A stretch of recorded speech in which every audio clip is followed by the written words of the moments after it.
you all know, we are doing economic reform since 1991 और new economic policy. Previous video में हमने discuss किया LPG and its merits. It means LPG policy को opt करने के बाद उसके क्या क्या बेनिफिट्स हुए.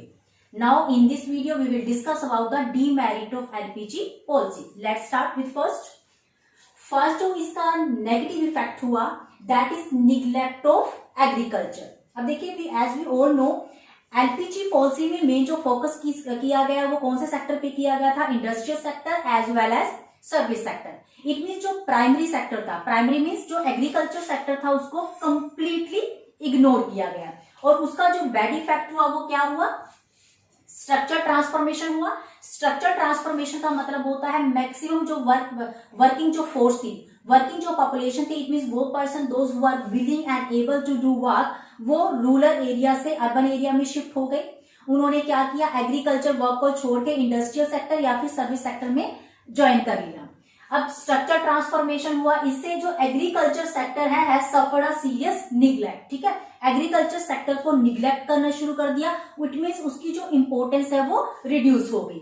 दैट्स वाई जो ग्रोथ रेट थी वो कितनी रह गई थी एग्रीकल्चर सेक्टर में, only 2 to 3% per annum. It means agriculture sector की जो ग्रोथ रेट थी वो अप टू किस लेवल तक लो हो गई थी, 2 से 3% पर एनम. इसका जो नेगेटिव इफेक्ट हुआ वो क्या हुआ, gulf between rural and urban economies. देखिए गल्फ का मतलब होता है डिस्टेंस, खाई जिसको हम बोलते हैं. It means due to LPG policy rural and urban जो इकोनॉमीज थी उसके बीच में गैप जो है, उसके बीच में जो डिफरेंस है वो बहुत ज्यादा आ गया था. क्योंकि एलपीजी पॉलिसीज का जो मेन फोकस था, ठीक है, इंडस्ट्रीज ने या सर्विस सेक्टर में जो भी इंडस्ट्रीज थी उनका जो मेन फोकस था वो कहाँ पे था, अर्बन एरिया में. मैक्सिमम जितनी भी इंडस्ट्रीज हैं, जितनी भी फैक्ट्रीज है वो कहाँ पे होती हैं, अर्बन एरिया में. It means urban area develop हो गए और जो रूरल एरिया है उनको निग्लेक्ट किया गया, वहां पे फैसिलिटीज नहीं थी. दैट्स वाई रूरल और अर्बन के बीच का जो डिफरेंस है वो इंक्रीज होता चला गया. और इसका जो लॉस हुआ that is spread of poverty. It means rural area में जो पॉवर्टी है वो कंटिन्यू इंक्रीज होती चली गई. That is the first drawback of LPG policy. Move to the negative effect on industrial sector. It means क्योंकि agriculture sector को neglect किया गया तो इसका कुछ नेगेटिव जो इफेक्ट है वो किसके ऊपर आया, इंडस्ट्रियल सेक्टर के ऊपर. Because agriculture and industrial sector both are interdependence. और वो इंटरडिपेंडेंस कैसे हैं, imported source of raw material. Industrial sector को जो रॉ मटेरियल है वो कहां से मिलता है, एग्रीकल्चर सेक्टर से. जब एग्रीकल्चर सेक्टर में प्रोडक्शन ही नहीं होगी, जब वहां पे वर्किंग पॉपुलेशन ही नहीं होगी, प्रोडक्शन कम होगी. प्रोडक्शन रिड्यूस होने की वजह से जो इंडस्ट्रियल सेक्टर था उसमें जो रॉ मटेरियल है वो कम होना शुरू हो गया. इट मींस डिमांड के अकॉर्डिंग रॉ मटेरियल जो है वो अवेलेबल नहीं हो पाया. सेकंड जो इसका इफेक्ट हुआ, principal source of labour supply. It means industrial जो सेक्टर है उसको प्रोडक्शन करने के लिए लेबर की जरूरत थी और उसको लेबर कहां से मिलती है, एग्रीकल्चर सेक्टर से या फिर हम कहें रूरल एरिया से. Third, significant source of demand for industrial product like tractor and threshers. It means industries जो भी बनाती है, लाइक जैसे हमने कहा ये कैपिटल गुड्स होती हैं. कैपिटल गुड्स इन्हें इसलिए बोलते हैं because these goods are use for a long time. बार बार इनको सेल परचेज नहीं किया जाता, एक लंबी ड्यूरेशन तक इनको आप यूज करते हो और ये जो प्रोडक्ट है ये फर्दर प्रोडक्शन करने में, फर्दर इनकम जनरेट करने में आपकी हेल्प करते हैं. इट मींस जो प्राइमरी सेक्टर है, प्राइमरी सेक्टर जो है that is the main customer of industrial sector. ठीक है, तो इन चीजों के लिए इंडस्ट्रियल जो सेक्टर था वो प्राइमरी सेक्टर के ऊपर डिपेंड था. सेकंड जो इसका नेगेटिव इफेक्ट हुआ, urban concentration of growth process. It means LPG policy की वजह से ग्रोथ प्रोसेस तो स्टार्ट हो गई लेकिन मेन जो उसका फोकस था वो किसमें था, अर्बन एरिया में. इट मींस मैक्सिमम जो एमएनसीज, मैक्सिमम मतलब या अगर हम कहें सभी जो एमएनसीज थी focus only the urban area due to the infrastructure facilities. जितनी भी एमएनसी स्टार्ट हुई वो अर्बन एरिया में स्टार्ट हुई. रूरल एरिया में किसी भी एमएनसी को सेटअप नहीं किया गया due to infrastructure facilities. It means क्योंकि अर्बन एरिया में इलेक्ट्रिसिटी, ट्रांसपोर्टेशन, बैंकिंग, ठीक है, अदर जितनी भी रिक्वायरमेंट होती है वो इजिली अवेलेबल हो जाती है, रूरल एरिया में वो चीज पॉसिबल नहीं होती। दैट्स वाई मैक्सिमम जो एमएनसीज थी वो कहाँ पे सेट की गई, कहाँ पे इंस्टॉल की गई, अर्बन एरिया में। इसका जो इम्पैक्ट हुआ, इससे रूरल और अर्बन के बीच का जो गल्फ मीन्स खाई, उसके बीच का जो डिफरेंस है वो इंक्रीज होता चला गया। अर्बन एरिया ने डेवलप होना शुरू कर दिया, लेकिन जो रूरल एरिया वहां पे डेवलपमेंट नहीं हुई। अब इससे जो इकोनॉमी है वो 2 पार्ट्स में डिवाइड हो गई। इट मींस क्योंकि रूरल अर्बन डिफरेंस इंक्रीज हो गया, दैट्स वाई सोसाइटी में इकोनॉमिक ड्यूअलिज्म आ गया। अब देखिए, इकोनॉमिक ड्यूअलिज्म का मतलब होता है divide the economy into traditional and modern sector of production. It means economy को 2 पार्ट्स में डिवाइड कर देना। एक वो सेक्टर है जो मॉडर्न टेक्निक्स को यूज कर रहा है, और दूसरा वो सेक्टर जो ट्रेडिशनल टेक्निक्स को यूज कर रहा है। इट मीन्स अगर हम प्राइमरी सेक्टर की बात करें, अगर हम एग्रीकल्चर सेक्टर की बात करें, तो वहां पे अभी भी ट्रेडिशनल सेक्टर था, रूरल एरिया में अभी भी वही ट्रेडिशनल मेथड यूज हो रहे थे। लेकिन जो अर्बन एरिया उन्होंने डेवलप होना शुरू कर दिया। इंडस्ट्रियल सेक्टर जो आपका था या जो सर्विस सेक्टर था, ठीक है, वहां पे मॉडर्न टेक्निक्स स्टार्ट हो गई थी। तो it means due to LPG policy जो आपकी इकोनॉमी है वो 2 पार्ट्स में डिवाइड हो गई। एक इससे सोशल ड्यूरिज्म भी आया। सोशल ड्यूरिज्म का मतलब होता है सोसाइटी को 2 पार्ट्स में डिवाइड कर देना, haves and have not. Haves का मतलब होता है जिनकी हाई सोशल स्टेटस हो, ठीक है, एक अच्छी लाइफ जो एंजॉय कर रहे हो। एंड हैव नॉट का मतलब होता है लो सोशल स्टेटस, जिनका लिविंग जो स्टैंडर्ड है वो लो है। इट मीन्स जो पुअर पर्सन थे या जो पर्सन रूरल एरिया में रह रहे थे उनका लिविंग स्टैंडर्ड अभी भी लो था, लेकिन जो रिच पर्सन थे या वो पर्सन जो अर्बन एरिया में रह रहे थे उनका जो लिविंग स्टैंडर्ड है वो क्या हो गया, high, due to LPG policy. It means LPG policy की वजह से इकोनॉमिक ड्यूअलिज्म आया as well as social dualism आया। And that is the big threat to the process of growth and development. अगर हम बात करें सोशल ड्यूअलिज्म की या फिर इकोनॉमिक ड्यूअलिज्म, ये दोनों ही कंसेप्ट ऐसे हैं जो किसी भी इकोनॉमी की ग्रोथ या डेवलपमेंट में लाइक अ ऑब्स्टेकल काम करते हैं, एक रुकावट का काम करते हैं। एक ये नेगेटिव इफेक्ट हुआ। थर्ड जो इसका नेगेटिव इफेक्ट हुआ दैट इज इकोनॉमिक कॉलोनिज्म। अब देखिए, इकोनॉमिक कॉलोनिज्म का मतलब होता है when a powerful country control another poor country. It means कोई भी पावरफुल कंट्री जब किसी दूसरी वीकर कंट्री को या मोर देन वन कंट्रीज को कंट्रोल करती है तो उसको हम क्या बोलते हैं, economic colonialism. India suffer 200 years of political colonialism during the British rule. We all know जो ब्रिटिश गवर्नमेंट ने है उसने इंडिया के ऊपर 200 years तक कंट्रोल किया था।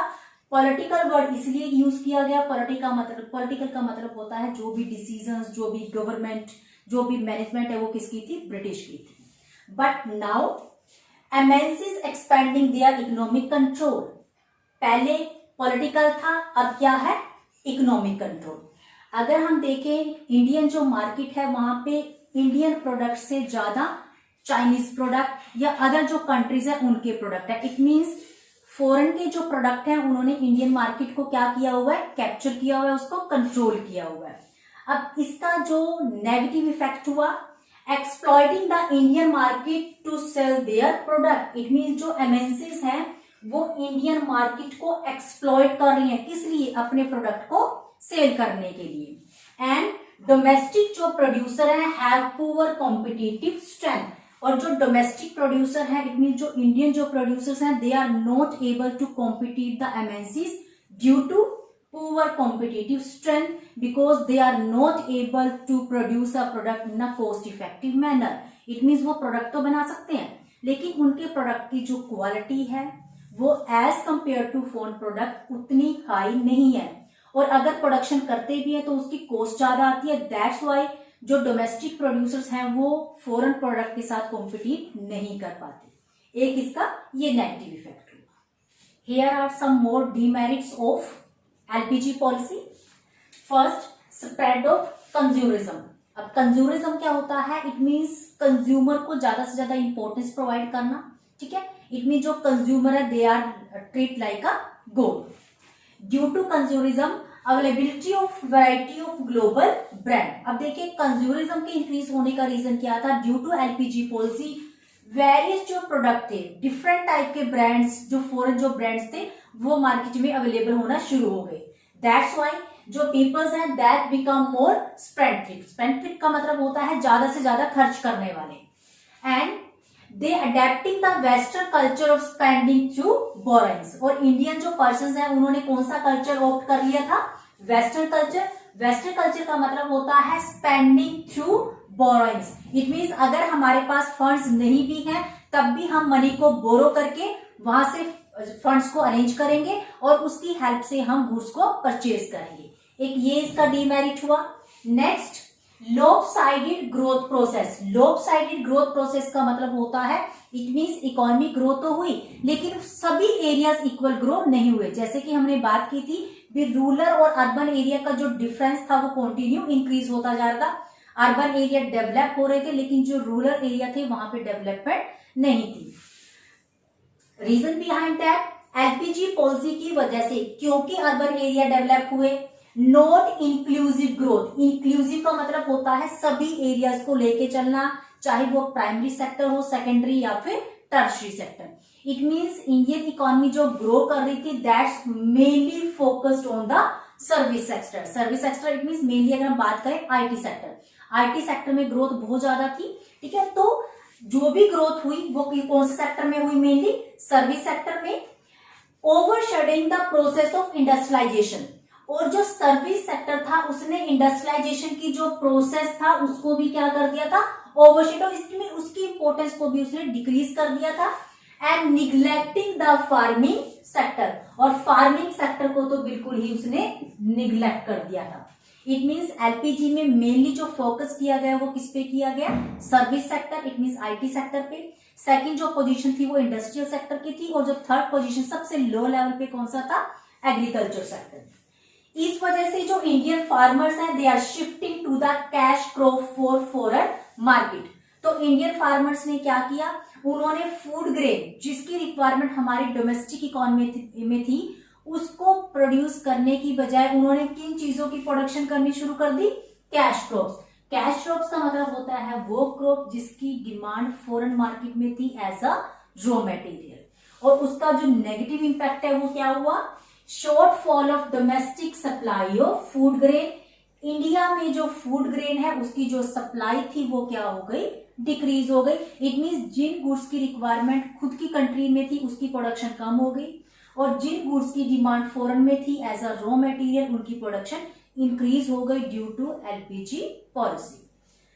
थर्ड, नेक्स्ट जो इसका नेगेटिव इफेक्ट हुआ that is culture erosion. Culture का मतलब होता है अपनी संस्कृति को, अपने कल्चर को छोड़ देना, ठीक है, या उसकी वैल्यूज को डिक्रीज कर देना।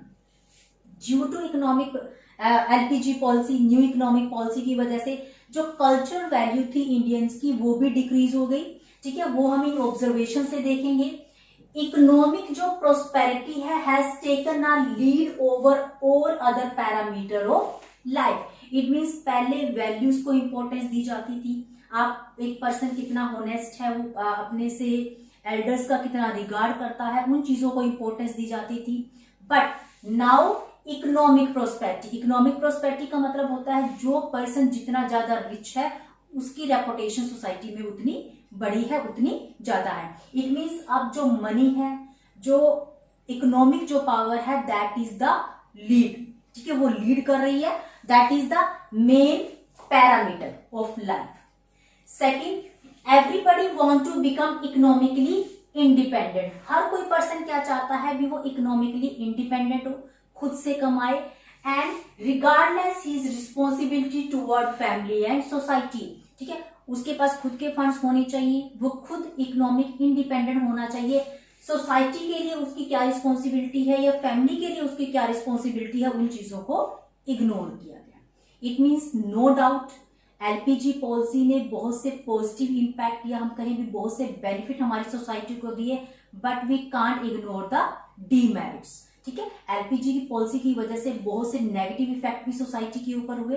That's all about the demerit of LPG policy. In the next video we will discuss about GST. GST concept क्या है, डिफरेंट गुड्स पे जीएसटी की रेट क्या है, उसकी क्या फीचर्स हैं। Till then keep watching the video, clear your doubts. Thank you dear students. Thank you so much.